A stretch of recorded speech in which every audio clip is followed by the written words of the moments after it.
Hallelujah. Ngicela semthandazweni abanye kade bengekho. Bese siyezwini lenkosi.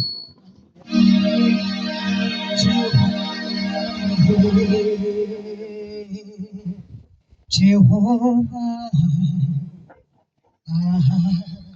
Jehovah, Jehovah, Jehovah, Jehovah.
abasisebutshoneni bakho uNkulunkulu wethu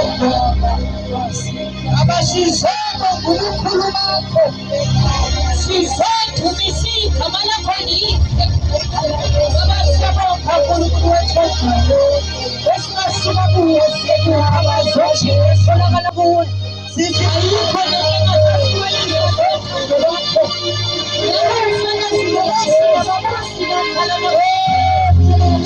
egama likaJesu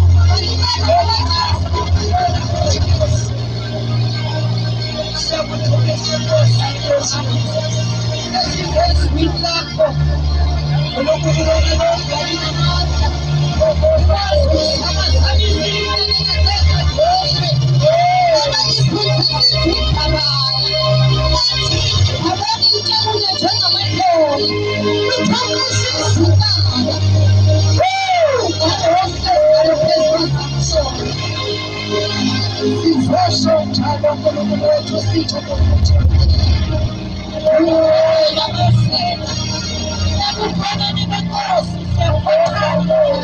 sizothi uNkulunkulu wethu ngokubasakhulayo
Jesu Kristu waseNazaretha,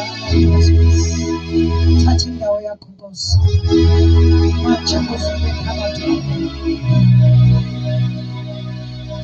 Oh haleluya, haleluya. Ngicela ukuthi nje ngithathe imayiki sishayele ubhuti Phakamani izandla isazosiphizwe nje. Haleluya, haleluya.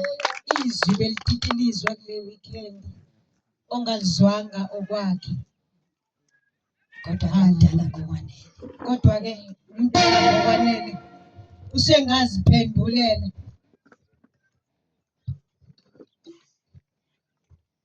Haleluya, haleluya.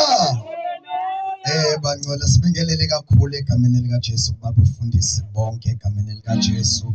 Sibingelele kwikhehla lami elingizalayo nabesalukwazi singizala egameni likaJesu. Amen. Sibingelele kubazalwane bonke egameni likaJesu. Simnikeze nje uNkulunkulu udumo. Ngiyacela thina sonke sishayine izandla sishayile uNkulunkulu. Amen.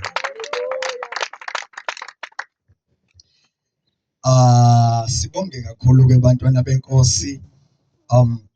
Ivoice yambangcwele iyangibetray kodwa ke sizozama egameni likaJesu. Amen. Hallelujah.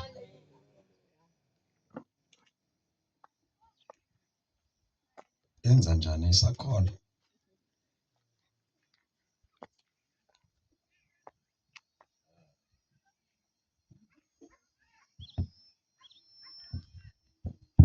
Yenza njani lento? Uselelo yonke sibonge kakhulu ipresence yabantwana bakaNkulunkulu. Amen. Sibonge uJesu esiphile lemvuselelo. Haleluya. Bantwana benkosi egameni lika Jesu ngiyacela thina sonke sivule incwadi ngokukaJohane chapter 3 verse 17 wakhona. Amen.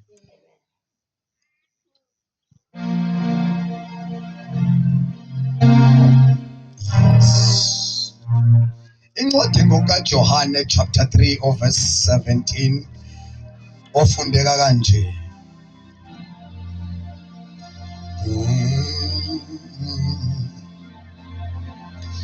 Ngokuba uNkulunkulu kayithumelanga indodana yakhe ezweni ukuba yahlulele izwe, kodwa ukuba izwe lisindiswe ngayo. Sikule nkonzo, sikule mvuselelo sesivala simbonga uNkulunkulu ngakho konke. La sifunda khona lithi izwi lenkosi, uNkulunkulu akayithumelanga indodana yakhe ukuba yahlulele iphinde ilahle izwe, kodwa ukuba izwe lisindiswe ngayo. Abangcwele bonke bathi amen. La izwi uJohane mangabe ebhala ekhuluma ngoJesu la, number 1 ufike ayiveze inhloso ngqangi kaNkulunkulu kwivesi elandulela leli silifundile lithi ngokuba uNkulunkulu walithanda izwe kangaka wanikela ngendodana yakhe ezelwe iyodwa ukuba yilowo naloyo okholwayo angabhubhi kodwa abe nokuphila okungunaphakade.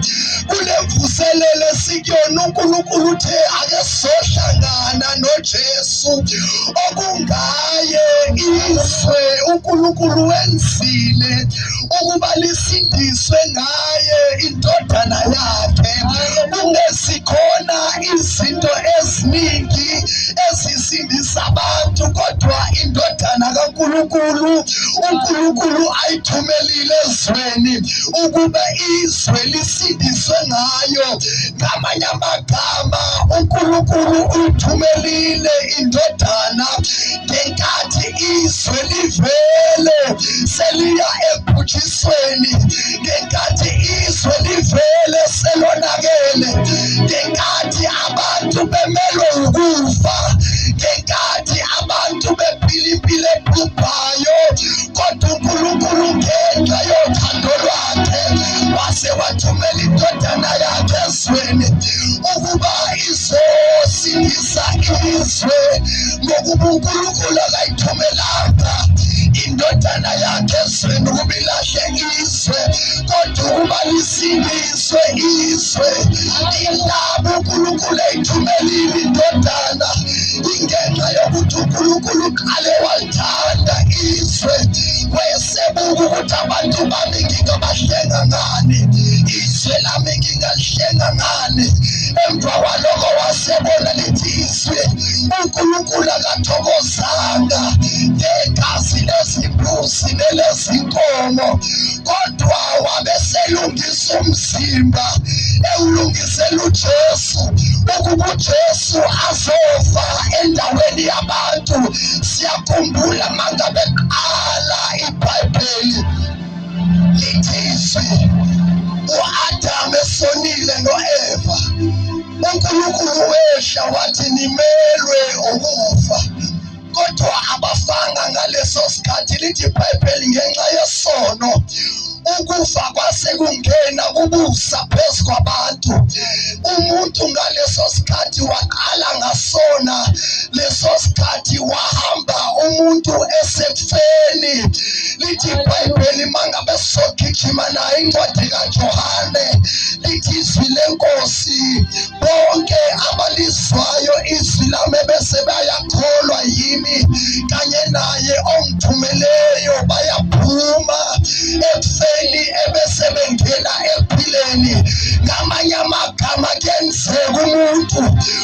ukuthi athe phila kodwa abe esekuseni uNkulunkulu akayithumelanga indodana yakhe ukuba ilahle izwe, kodwa ukuba izwe lisindiswe ngayo.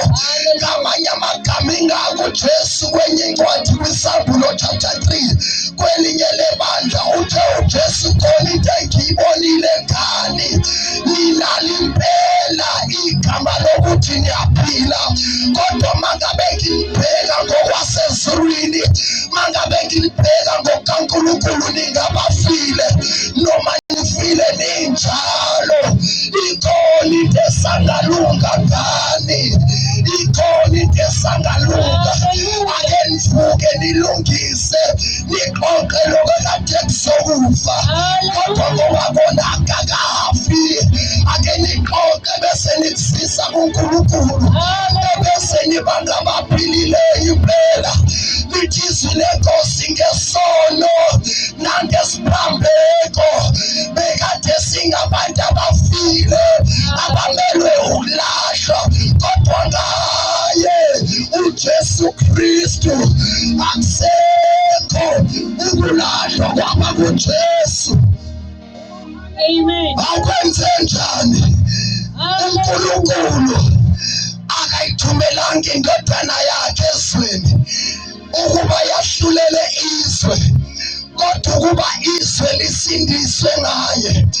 Ake ngimemezele namhlanje ntambama sesiyothandaza ukuthi ukhona uNkulunkulu ogcwele uthando.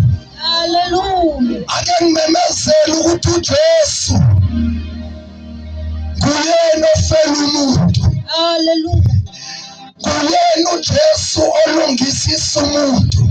Hallelujah. Elithi iBhayibheli ngokumkholwa uJesu enhlizweni umuntu ubesethola isipho asinikezwe uNkulunkulu ethiwa singukulunga. Siphinde lesiphiwo lesi sibe okuphila okungunaphakade, ngokuba uNkulunkulu unikelile indodana yakhe izelwe iyodwa ukuba yilona loyo kholwa indodana yakhe angabhubhi kodwa abe nophilo ongunaphakade.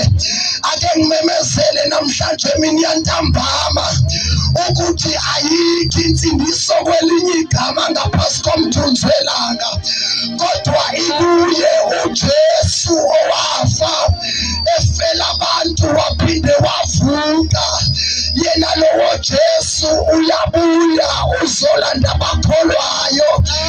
Ake ngimemezele namhlanje ukuthi yena lowo Jesu othe phonsani konke okunesindayo kanye nokunikhathazayo mina ngizokunithwalela.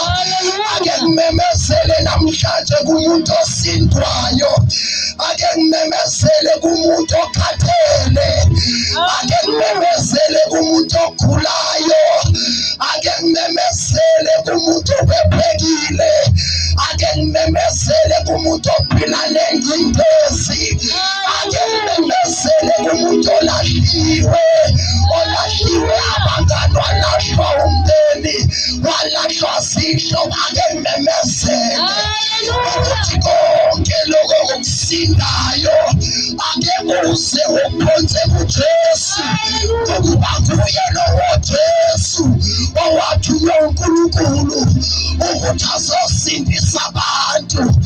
Ake ngimemezele namhlanje ntambama ukuthi kuyena lowo Jesu okwazi ukuthwala impilo yomuntu, okwazi ukuguqula impilo yomuntu, okwazi ukuphilisa zonke izifo.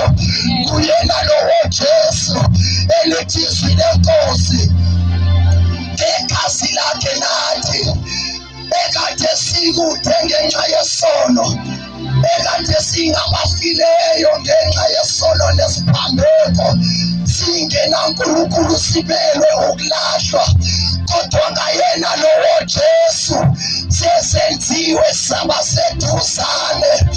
Elithi iBhayibheli umuntu uyakholwa ngenhliziyo ebese evuma ngomlomo kube ukusindiswa, ebese ezalwa kabusha. lithi iBhayibheli yenu uNkulunkulu bona labo abasinga phambili wabamisa ngaphambili, bona laba bamisa ngaphambili wesebalungisisisa, wathi qeda ukubalungisisisa wabe sebambathisa inkazimulo. Ake ngimemezele namhlanje ntambama ukuthi kuyena lowo Jesu okwazi ukuthi umuntu ambuyisele enkazimulweni, njengalokhu umuntu kade ehamba ngenkazimulo isono sikakangena ensimbini yase-Edene. Kodwa namhlanje ntambama ake ngimemezele ukuthi kuyena lowo Jesu esinohlengwa ngegazi lakhe, elithi izwi lenkosi ngemivimbo yakhe saphiliswa, bese ngokufa kwakhe sathethelelwa zonke izono. Ake ngimemezele namhlanje ukuthi akhona amandla oguquko, iyaguquka impilo umuntu mayesehlangene noJesu. Ake siqale kwiBhayibheli mangabe qala uMoses mangabe ehlangana noNkulunkulu, lithi iBhayibheli wahlala noNkulunkulu for 40 days, ubuso bakhe bagcwala inkazimulo. Ongangokuba bonke abantu bakwa-Israyeli bathi mangabe bembheka bathi uyasihlupha, ake usemboze.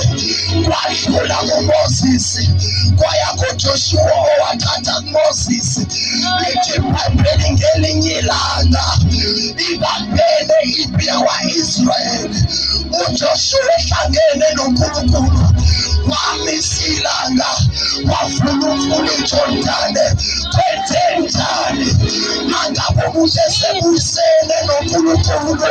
Lukhona uguquko mangabe sibheka u-Elijah, lithi iBhayibheli esehlangene noNkulunkulu bake bazama ukumhlasela, bathi mabekhuphuka beyomphazamisa ehleli noSimakade entabeni, amadoda awu-500.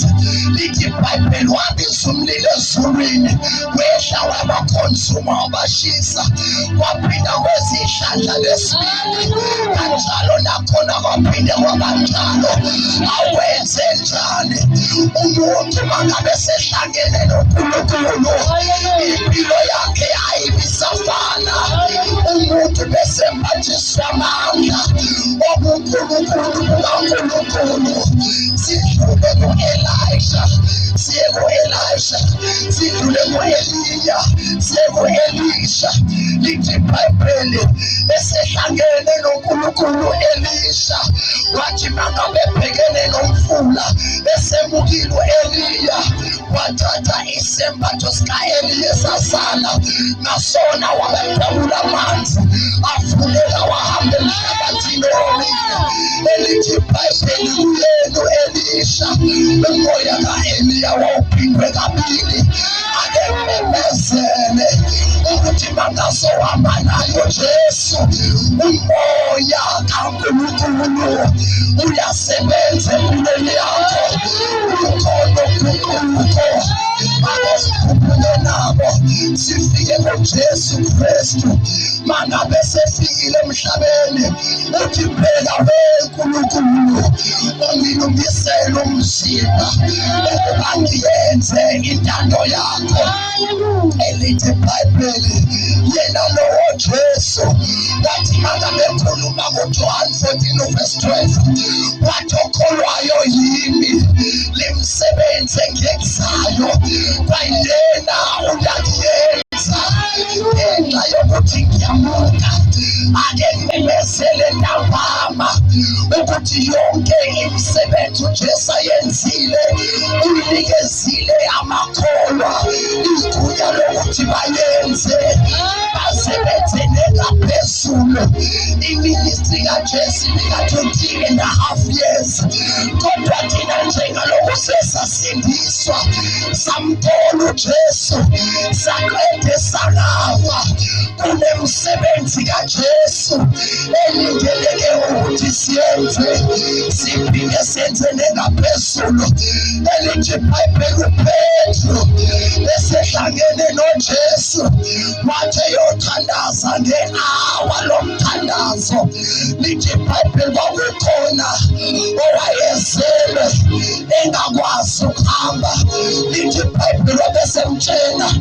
ukuthi siliva negolide akunalo, kodwa lokho enginakho nginika kona.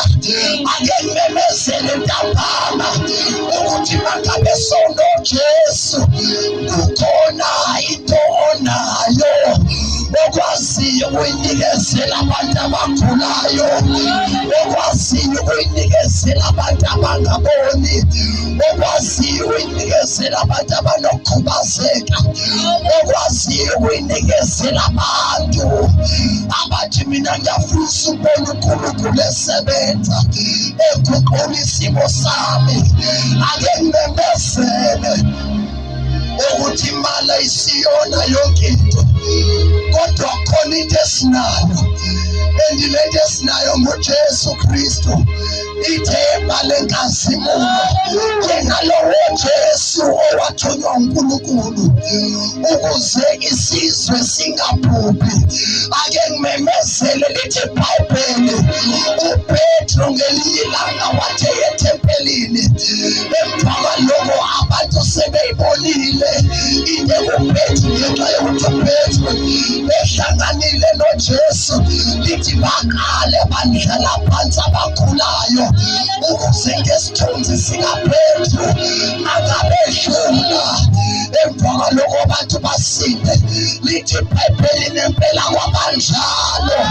My God and my Father, umpostoli uPawule isithandwa samakholwa mangabe sehlangene noJesu, lithi iBhayibheli emzimbeni wakhe abantu baqala ngenxa yokuthi khona inkazimulo yayimembozile. Abantu baqala emva kwalokho babeka indwangu kuye, bathatha leyo ndwangu bayophilisa abanye abantu. Ake ngimemezele ntambama ukuthi uJesu masohlangene naye impilo yakhe ayibisafana, umzimba wakhe ubusafana. Elithi iBhayibheli ngelinye ilanga kwake kwafa umprofethi Elisha, emva kwalokho wangcwatshwa waze waba amathambo. Kwafika izimpi kwa-Israyeli zathi mangabe zifika ngenxa yokuthi amathuna ngalesa sikhathi ayeba umgede. Lithi iBhayibheli elinye isosha lafa, bathi nababa beliphethe sebebona ukuthi impi yabeshula, bavula ithuna lika-Elisha babhonsa lofileyo. Lithi iBhayibheli kwathi kuyahlangana isidumbu sesosha elifile sihlangana namathambo ka-Elisha, savuka isidumbu waphinde waphila. Ake ngimemezele ukuthi uJesu Kristu uyinkosi nomsindisi. Ayikho insindiso emhlabeni ngaphansi kwelinye lamagama kodwa igama likaJesu. Sengiyavala siphakameni sime ngenyawo. Sepe bakapos. Ilamano kosete pa. Ake ngithandaze namhlanje nabantu besemakhaya. Ngifisa ukuthandaza nomuntu othi indoda kaNkulunkulu uthandaza nami. Impilo yami ngiyayibona ukuthi iya ekhutshisweni. Ngifisa ukuthandaza nomuntu othi indoda kaNkulunkulu uthandaza nami. Ngiyamdinga uJesu. Sengikuzamile konke kade ngakuzama, ngikwenzile konke bekade ngingakwenza. Lonke usizo abantu abathela ukhona ngilizamile, kodwa manje ngehlulekile. Ake ngithandaze nomuntu othi namhlanje ngehlulekile. Nokuphila kwami angisasiboni isidingo sokuphila. Ukubekenzela ngabe ngishaya umthandazo othi inkosi yamukela umuntu wakhe aphumule umphumulo wabafuthi. Ake ngithandaze namhlanje ntambama, ngithandaze nomuntu osho njalo othi inkosi uJesu siza ukuphila kwami. Hallelujah. Sengiyathandaza shono lamazwi emva kwami uthi inkosi uJesu Nkosi uJesu namhlanje ntambama namhlanje ntambama ngiyanikela uqobo lwami kuwe ngiyanikela uqobo lwami kuwe Nkosi uJesu Nkosi uJesu namhlanje ntambama namhlanje ntambama ngiyakwamukela ngiyakwamukela ukuthi ube yinkosi ukuthi ube inkosi nomsindisi nomsindisi wempilo yami wempilo yami Nkosi uJesu Nkosi uJesu namhlanje ntambama namhlanje ntambama ngiyakwamukela ukuphila kwakho ngiyakwamukela ukuphila kwakho ukuthi kube ngokwami ukuthi kube ngokwami susa ihlazo lami susa ihlazo lami susa izono zami susa izono zami ngenze ngibe musha ngenze ngibe musha Nkosi uJesu Nkosi uJesu ngiyabonga ngiyabonga ngobungcwele bakho ngobungcwele bakho sishaya izandla thina sonke haleluya simshayela izandla uNkulunkulu haleluya simshayela izandla uSiyakho haleluya egameni likaJesu haleluya haleluya ngiyafisa namhlanje ntambama ukuthandaza nabantu abasesidingweni umuntu othi ngiyagula umuntu othi ngifuna umsebenzi umuntu onezidingo nje ezahlukahlukene ngiyacela size la ngaphambili ngifisa ukuthandaza nje nomuntu onjalo sishaya izandla beseza haleluya haleluya haleluya haleluya haleluya haleluya haleluya siphinde sishaye izandla beseza amen